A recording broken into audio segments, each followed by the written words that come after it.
الحمد لله الذي لم يتخذ ولدا ولم يكن له شريك في الملك ولم يكن له ولي من الذل وكبره تكبيرا. والصلاة والسلام على سيدنا محمد وعلى آله وأصحابه أجمعين. أما بعد، فأعوذ بالله من الشيطان الرجيم. بسم الله الرحمن الرحيم.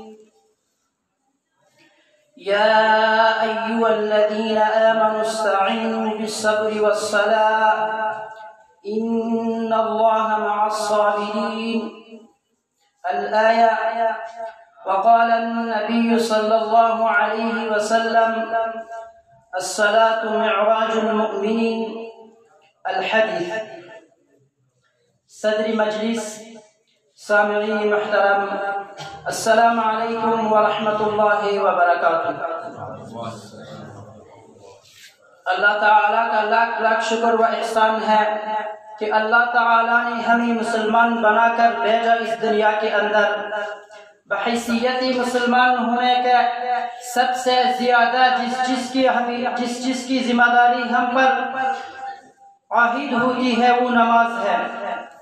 لہٰذا آج اس پر رونق بزم میں نماز کے بارے میں گفتگو کرنے جا رہا ہوں۔ اللہ تعالیٰ سے دعا ہے کہ مجھے حق سچ کہنے کی توفیق عطا فرمائے۔ سامعین محترم، اللہ رب العزت اپنے حبیب ہمارے آقا حضرت محمد صلی اللہ علیہ وسلم کو بے انتہا نعمتوں سے نوازا۔ انہی نعمتوں میں سے ایک نعمت نماز ہے۔ نماز ایک ایسی عبادت ہے کہ نماز کے علاوہ جتنی بھی عبادتیں فرض ہوئے وہ حضرت جبرائیل علیہ السلام کے ذریعے فرش پر فرض فرمائے۔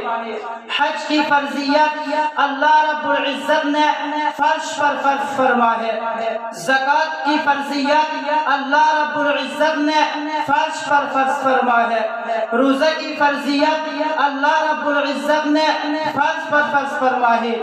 لیکن نماز ایک ایسی اعلیٰ و ارفع عبادت ہے کہ اللہ رب العزت نے محسن انسانیت ہادی عالم جناب محمد صلی اللہ علیہ وسلم کو معراج میں بلا کر عرش پر عطا کی۔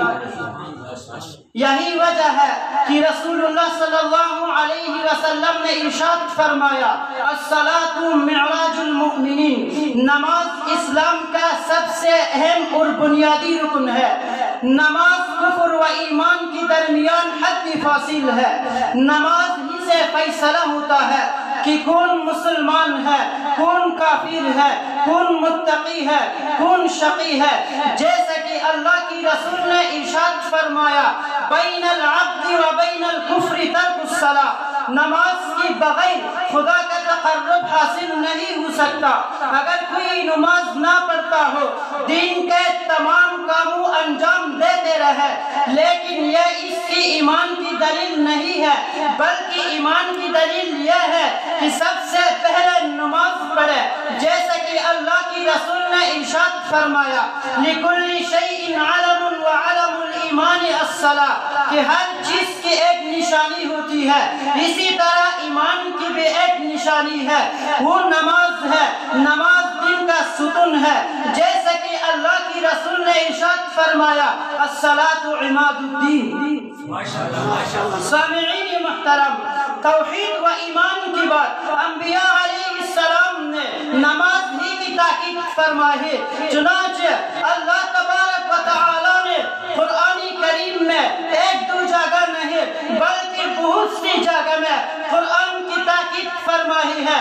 ایک جگہ بھی فرمایا وَأَقِيمُوا الصَّلَاةَ، دوسری جگہ بھی فرمایا یا ایھا الذین آمنوا استعینوا بالصبر والصلاۃ، تیسری جگہ میں فرمایا وَأَقِيمُوا الصَّلَاةَ وَلَا تَكُونُوا مِنَ الْمُشْرِكِينَ۔ قرآن کے اندر ہے کہ اہل جنت اور اہل جہنم سے سوال کریں گے: ما سلککم فی سقر، یعنی کون سی چیز جہنم میں لے گئی؟ وہ لوگ جواب دیں گے، وہ لوگ کہیں گے: قالوا لم نک من المصلین، ہم نماز نہیں پڑھتے تھے۔ سامعین محترم، نماز جہنم سے نجات دینے والا ہے، نماز روح کی غذا ہے، نماز ہر درد کی درمان ہے، نماز ہر مرض کی شفا ہے۔ سامعین محترم، نماز مومن کا سب سے بڑا عطیہ و سہارا ہے، لیکن افسوس ہے آج ہم اس سہارا و عطیہ کو چھوڑ کر در در کے ٹکڑے کر رہے ہیں۔